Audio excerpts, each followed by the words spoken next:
Did you know that one of the biggest robberies in American history wasn't brought down by brilliant detectives, cutting-edge forensic science, or an intense police chase? It was destroyed from within. The very men who carried out the crime became each other's greatest enemies. What should have been the perfect payday turned into a nightmare of fear, betrayal, and murder, leaving behind one of the bloodiest chapters in Mafia history. On the cold morning of December 11th, 1978, a crew of experienced criminals quietly entered the Lufthansa cargo terminal at New York's John F. Kennedy International Airport. They weren't reckless thieves looking for a quick score. They were professionals who had spent weeks planning every detail of the operation. They knew exactly where to go, how long they had, and what they were after. In less than 90 minutes, they walked away with nearly $6 million in cash and priceless jewelry, making it the largest cash robbery ever committed on American soil at the time. The operation was so smooth that investigators were left stunned. There were no dramatic gun battles, no high-speed pursuit through the streets of New York, and almost no evidence pointing to the people responsible. For a brief moment, it looked like the perfect crime had finally been committed. But while the world was still trying to understand how such a massive robbery had been pulled off, something far more terrifying was happening behind the scenes. The celebration among the robbers didn't last long.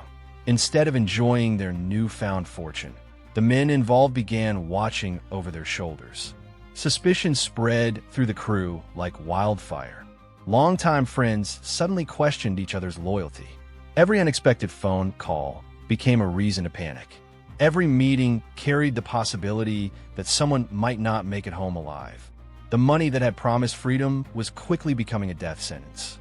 To understand why everything unraveled so quickly, you first have to understand the world these men lived in. During the 1970s, New York City was still heavily influenced by organized crime. The five families controlled enormous criminal enterprises that generated millions of dollars every year through gambling, loan sharking, labor unions, cargo theft, construction, and countless other illegal operations. Their influence reached deep into businesses, neighborhoods, and even major transportation hubs like JFK Airport. Within this dangerous world, reputation meant everything. Respect was earned through fear, discipline, and the ability to make money. Few men embodied those qualities more than Jimmy Burke, an Irish-American gangster closely associated with the Lucchese crime family. Although Burke could never become a formally inducted mafia member because he wasn't of Italian descent, his reputation was equal to that of many made men. He had built a career organizing truck hijackings, cargo thefts, and armed robberies with remarkable precision. Burke wasn't known for acting impulsively. He believed every successful crime depended on careful planning, discipline, and absolute silence. Anyone who threatened those principles quickly became a liability, and liabilities rarely remained alive for long.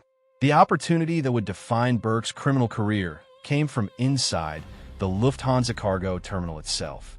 A cargo employee named Louis Werner had developed serious gambling debts and found himself desperate for money. As his financial problems grew worse, he became vulnerable to people connected with organized crime. Werner knew something few outsiders understood. Every week, enormous shipments of international currency passed through the Lufthansa terminal before being flown overseas. Millions of dollars were often sitting inside the facility, protected by security systems that relied heavily on trusted employees. Werner also knew the building's routines, employee schedules, and security procedures. When that information reached Jimmy Burke, he immediately realized they weren't planning an ordinary robbery. They were planning something that could change all of their lives forever. Preparation became everything. Weeks were spent studying security procedures, observing employee routines, mapping entrances and exits, and planning the smallest details of the operation. Every member of the crew had a specific responsibility. There was no room for improvisation. Burke insisted that everyone follow the plan exactly as rehearsed. If even one person made a mistake, the entire operation could collapse. Yet confidence remained high because they believed they possessed the greatest advantage any criminal could ask for, an insider who knew exactly how the system worked. When the day finally arrived, everything unfolded almost exactly as planned. Shortly after 3 o'clock in the morning, masked gunmen entered the cargo terminal with remarkable confidence. Employees arriving for work were quickly gathered together, restrained, and ordered to cooperate. Unlike many robberies that descend into panic and violence, this operation remained surprisingly controlled. The robbers wanted compliance, not chaos. Workers were forced to open the vault, and enormous amounts of cash and jewelry were loaded into waiting vehicles with astonishing efficiency. Within less than an hour and a half, the crew disappeared into the darkness, leaving investigators scrambling to understand how millions of dollars had vanished almost without a trace. News of the robbery spread rapidly across the United States.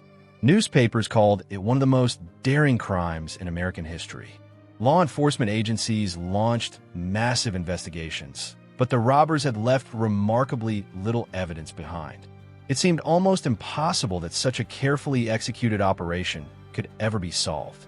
For a short time, Jimmy Burke's crew appeared untouchable. Then greed entered the picture.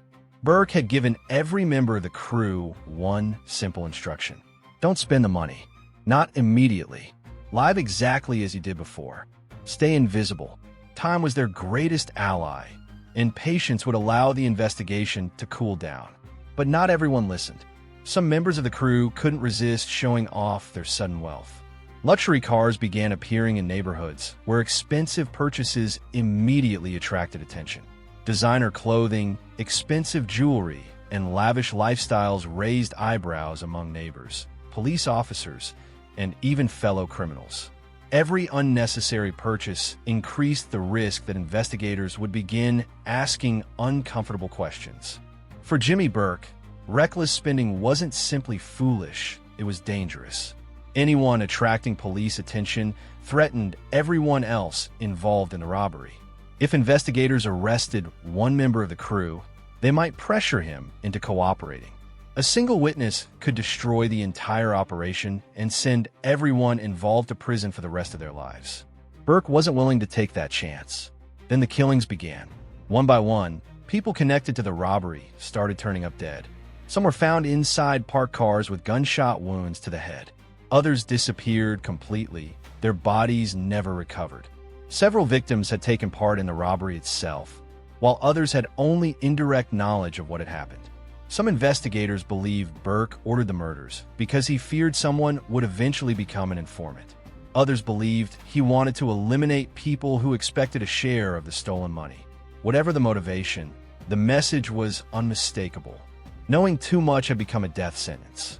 Fear quickly spread throughout New York's criminal underworld. Men who had worked together for years suddenly distrusted one another. Conversations became shorter and quieter. Meetings were arranged with extreme caution. No one knew who might be the next target. The fortune that had promised a lifetime of wealth had instead created an atmosphere where survival depended on staying invisible and saying as little as possible. Ironically, the wave of violence accomplished exactly what Burke had hoped to prevent. Every murder brought renewed attention from law enforcement. Investigators who initially struggled to solve the robbery now had multiple homicide cases to examine. Federal agents began noticing connections between victims, associates, financial records, and known organized crime figures.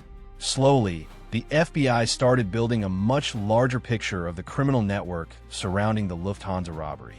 Although proving who had committed the heist remained incredibly difficult, the murders generated witnesses, informants, and investigative leads that otherwise might never have existed.